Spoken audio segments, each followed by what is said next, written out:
In this video, I'm gonna be showing you how to lock WhatsApp with fingerprint or Face ID.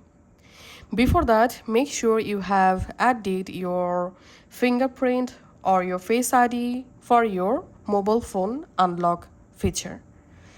Now go to your WhatsApp, tap on this three dot, tap on settings. In settings, you have to scroll down and go to privacy. Under privacy, scroll down and here you will find app lock. Tap on that. Enable unlock with biometric option.